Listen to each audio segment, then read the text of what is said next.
नमस्ते प्यारे बच्चों, स्वागत है आपका रामरूप शर्मा चैनल पर। मैं हूं रामरूप शर्मा और मैं यहाँ पर केमिस्ट्री के चैप्टर 1 के केमिकल रिएक्शन और इक्वेशन के बहुत सारे क्वेश्चन लेके आया हूं आपके लिए। और इन्हीं क्वेश्चंस में से आपके बोर्ड में क्वेश्चन आने वाले हैं, ये निश्चित है बच्चे, या इसके जैसे क्वेश्चन आने वाले हैं, एज इट इज भी आ सकते हैं। तो मेरे साथ में चैनल को सब्सक्राइब करके जुड़े रहिएगा। मैं लगातार अब आपके लिए बहुत सारे क्वेश्चन लेके आ रहा हूँ, ठीक है ना। और अगर आप पढ़ना चाहते हैं प्रॉपरली तरीके से तो अनअकैडमी पर जुड़ जाइए आप मेरे कोड के साथ में RAMROOP। वहां पर आपकी पूरी तैयारी अभी भी हो जाएगी, ठीक है ना। तो चलिए मैं फटाफट से आपको क्वेश्चन बता देता हूँ। ये रिएक्शन है, बहुत ही इंपॉर्टेंट रिएक्शन है बच्चों। फटाफट से नोट कर लें इन सभी क्वेश्चंस को, इनमें से क्वेश्चन जरूर आने। आपको ये बताना है कि ये जो रिएक्शन है वो किस टाइप की रिएक्शन है। तो इसका आंसर मैं फटाफट से दे देता हूँ कि ये जो रिएक्शन है ये आपकी किस टाइप की रिएक्शन है। तो ये जो है सेकंड पार्ट इसका सही है, यानी कि डबल डिस्प्लेसमेंट रिएक्शन भी है ये, और न्यूट्रलाइजेशन रिएक्शन भी ये है। नेक्स्ट क्वेश्चन के लिए बहुत इंपॉर्टेंट क्वेश्चन है बच्चे। मैग्नीशियम रिबन को जब हम बर्न करते हैं तो उसमें जो कार्बन डाइऑक्साइड गैस निकलती है, तो उसके बारे में इसमें क्या क्या चीजें सही हैं। तो देखिए ध्यान रखना है, ये एक अजीब सा एग्जांपल है। अक्सर बच्चे सोचते हैं कार्बन डाइऑक्साइड गैस निकलेगी तो फिर एक्सटिंग्विश करेगी, लेकिन ध्यान रखना है ये कीप ऑन बर्निंग हो जाता है। क्यों बर्न हो जाता है? क्योंकि इसकी जो कार्बन डाइऑक्साइड गैस निकलती है वो कार्बन और ऑक्सीजन में फिर दोबारा से कन्वर्ट हो जाती है, यानी कि फर्स्ट और थर्ड, यानी कि बी पार्ट इसका सही पार्ट है बच्चों।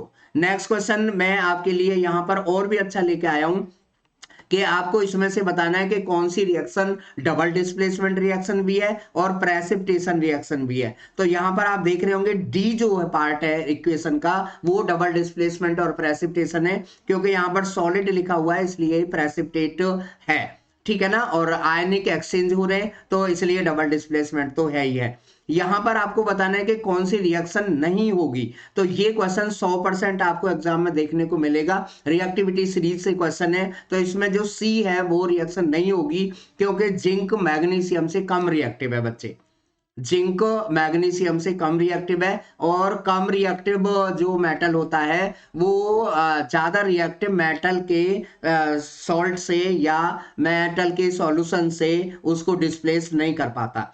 यहां पर नेक्स्ट क्वेश्चन है कि आपको ये बताना है कि इनमें से कौन सा कॉम्बिनेशन रिएक्शन है दो एलिमेंट का। तो पूरा क्वेश्चन पढ़ना बहुत जरूरी है। कभी कभी हम मैदान में आधा क्वेश्चन पढ़ के ही कूद जाते हैं, तो वो बिल्कुल गलत है। तो आपको ध्यान रखना है, इसमें जो ए ऑप्शन है वो बिल्कुल सही ऑप्शन है। नेक्स्ट क्वेश्चन नंबर 8 अगर आप देखें तो ये रिएक्शन आपको दी हुई है। आपको बताना है कि इसमें रिड्यूसिंग एजेंट कौन है। तो रिड्यूसिंग एजेंट भाई वो होता है जो किसी को रिड्यूस कर देता है। तो यहाँ पर Hg2Cl2 जो है वो रिड्यूसिंग एजेंट यहाँ पर है। चलिए नेक्स्ट क्वेश्चन बहुत ही सिंपल क्वेश्चन है। ये क्वेश्चन भी आ सकता है कि अमोनियम सल्फेट का फॉर्मूला क्या है। तो NH3 whole thrice PO4 ammonium sulphate का फॉर्मूला है।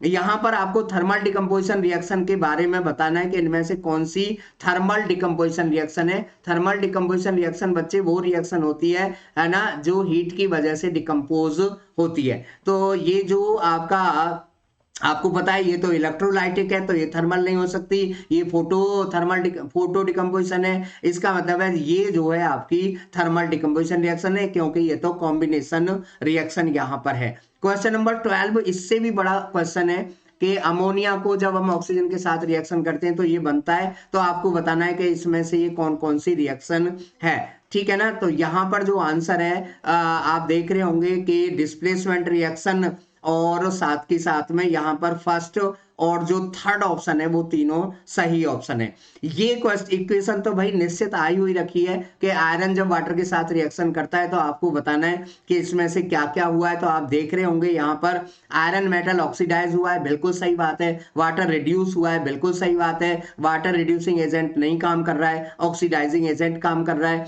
यानी कि फर्स्ट सेकंड और फोर्थ पार्ट। ऐसे क्वेश्चन गड़बड़ हो सकते हैं, बहुत ध्यान से आपको पेशेंस से काम करना होगा, यानी कि सी ऑप्शन इसका सही ऑप्शन है।